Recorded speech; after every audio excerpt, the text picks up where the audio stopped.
ನೋಡಿ, ಒಂದ್ ಕಡೆ ಸರ್ಕಾರ ಹೇಳ್ತಾ ಇದೆ FSL ರಿಪೋರ್ಟ್ ಬಂದಿಲ್ಲ ಅಂತ, ಬಟ್ ಈ ಪ್ರಕರಣದಲ್ಲಿ ಮೂವರ ಬಂಧನ ಕೂಡ ಆಗಿದೆ. ಪೊಲೀಸರು ಮೂವರನ್ನ ಬಂಧಿಸಿ ನಿನ್ನೆ ನ್ಯಾಯಾಲಯಕ್ಕೆ ಹಾಜರುಪಡಿಸಿದ್ದು ಕೂಡ ಆಗಿದೆ.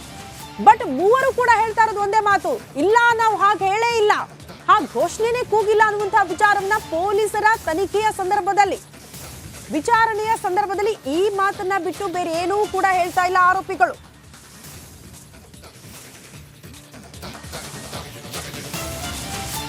ಪಾಕಿಸ್ತಾನ ಪರ ಘೋಷಣೆ ಕೇಸ್ಗೆ ಸಂಬಂಧಪಟ್ಟಂತೆ ಮೂವರನ್ನ ಆಲ್ರೆಡಿ ಅರೆಸ್ಟ್ ಮಾಡಿದ್ದಾರೆ ಪೊಲೀಸರು. 3 ದಿನ ಮೂವರು ಆರೋಪಿಗಳು ಕಸ್ಟಡಿಗೆ. ಮೂವರು ಆರೋಪಿಗಳ ತನಿಖೆ ಹೇಗಿರುತ್ತೆ ಜಿಂದಾಬಾದ್ ಆರೋಪಿಗಳ ಡ್ರಿಲ್ ರಿಪಬ್ಲಿಕನದಲ್ಲಿ ಇನ್ವೆಸ್ಟಿಗೇಷನ್ ಡೀಟೇಲ್ಸ್ ಅನ್ನ ನಿಮ್ಮ ಮುಂದೆ ಇಡ್ತಾ ಇದ್ದೀವಿ.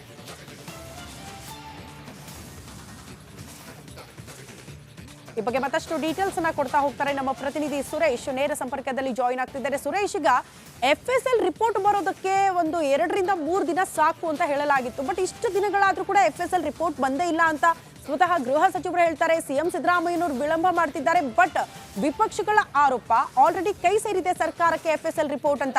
ಯಾಕಿಷ್ಟು ವಿಳಂಬ ಆಗ್ತಾ ಇರೋದು? ಸರ್ಕಾರಕ್ಕೆ ಮುಜುಗರ ತರೋದ್ರಿಂದ ವಿಳಂಬ ಆಗ್ತಾ ಇದೆಯಾ ಹೇಗೆ?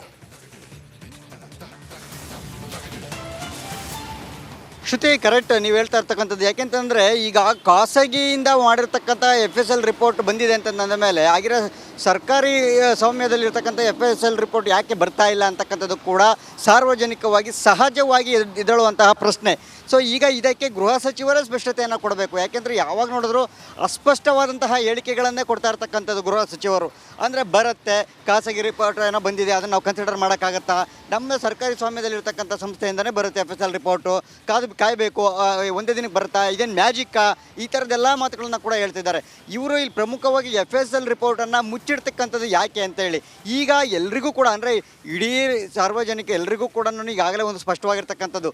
ಈಗ ಯಾವಾಗ FSL ಖಾಸಗಿ ರಿಪೋರ್ಟ್ ಬಂತು, ಅಲ್ಲಿಗೆ ಪಾಕಿಸ್ತಾನ ಪರ ಘೋಷಣೆಯನ್ನು ಕೂಗಿರ್ತಕ್ಕಂಥದ್ದು ಕನ್ಫರ್ಮ್ ಆಗಿರ್ತಕ್ಕಂಥ. ಆದರೆ ಆ ರಿಪೋರ್ಟನ್ನು ಇವರು ಸರ್ಕಾರ ಸ್ವೀಕರಿಸದೆ ಹೋದ್ರು ಕೂಡ ಅದನ್ನು ಅಕ್ಸೆಪ್ಟ್ ಮಾಡೋದಕ್ಕೆ ಒಪ್ಕೊಳ್ಳೋದಕ್ಕೆ ತಯಾರಿಲ್ಲ ಅಂತಂದ್ರೂ ಕೂಡ ಹಾಗಿದ್ರೆ ಸರ್ಕಾರಿ ಸ್ವಾಮ್ಯದಲ್ಲಿರ್ತಕ್ಕಂತಹ ಸಂಸ್ಥೆ ಕೊಡ್ತಾ ಇರೋದಷ್ಟು ವಿಳಂಬ ಯಾಕೆ?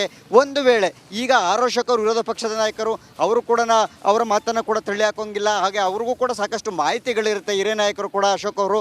ಸೊ ಅವ್ರು ಹೇಳೋ ಪ್ರಕಾರ ಈಗ ಮಾಹಿತಿ ಅಂದರೆ FSL ರಿಪೋರ್ಟ್ ಈಗಾಗಲೇ ಸರ್ಕಾರದ ಕೈ ಸೇರಿದೆ, ಆದರೆ ಬಹಿರಂಗ ಮಾಡೋದಕ್ಕೆ ಹಿಂದೆ ಮುಂದೆ ನೋಡ್ತಾ ಇರ್ತಕ್ಕಂಥದ್ದು. ಇಲ್ಲಿ ಒಂದು ಅಡಕತ್ರೆಯಲ್ಲಿ ಸಿಕ್ಕಿದೆ ಸರ್ಕಾರ ಅಂತಕ್ಕಂಥದ್ದು. ಯಾಕೆಂತಂದರೆ ಇದೆಲ್ಲವನ್ನು ನೋಡ್ತಾ ಹೋದರೆ ಈಗಾಗಲೇ ಹಿಂದಿನ ಸಚಿವರು ಈ ರಿಪೋರ್ಟ್ ಅಂದರೆ ರಿಪೋರ್ಟ್ ಬಂದುಬಿಡುತ್ತೆ, ಈಗಾಗಲೇ ಘೋಷಣೆಯೇ ಕೂಗಿಲ್ಲ, ನೋಡಿ ಬೇಕಾದ್ರೆ ನೀವು ಖಚಿತ ಆಗುತ್ತೆ, ಯಾರು ಘೋಷಣೆಯನ್ನು ಕೂಗಿಲ್ಲ ಅಂತಕ್ಕಂಥ ಮಾತನ್ನು ಹೇಳ್ತಾಯಿದ್ರು. ಈಗ ಆ ಘೋಷಣೆ ಕೂಗಿರ್ತಕ್ಕಂಥ ಮಾಹಿತಿ ಅಂದರೆ FSL ರಿಪೋರ್ಟಲ್ಲಿ ಇದ್ದಿದ್ದೇ ಆಗಿದ್ದರೆ ಅದಕ್ಕೋಸ್ಕರನೇ ಅವರು ಆ FSL ರಿಪೋರ್ಟನ್ನು ಬಹಿರಂಗ ಮಾಡೋದಕ್ಕೆ ಹಿಂದೆ ಮುಂದೆ ನೋಡ್ತಾ ಇರತಕ್ಕಂಥ ಸಾಧ್ಯತೆಗಳು. ಒಂದು ವೇಳೆ FSL ರಿಪೋರ್ಟ್ನಲ್ಲಿ ಪಾಕಿಸ್ತಾನ ಜಿಂದಾಬಾದ್ ಘೋಷಣೆಯನ್ನು ಕೂಗಿದ್ದು ಹೌದು ಎಸ್ ಅಂತೇಳಿ ಬಂದಿದ್ದೆ ಅಂತಂದೇಳಿ ಇವ್ರು ಹೇಳಿದ್ದೆ, ಆದರೆ ಆಗಲೂ ಕೂಡ ಸರ್ಕಾರ ಒಂದು ರೀತಿಯಲ್ಲಿ ಪೇಚಿಗೆ ಸಿಲುಕುವಂಥದ್ದು.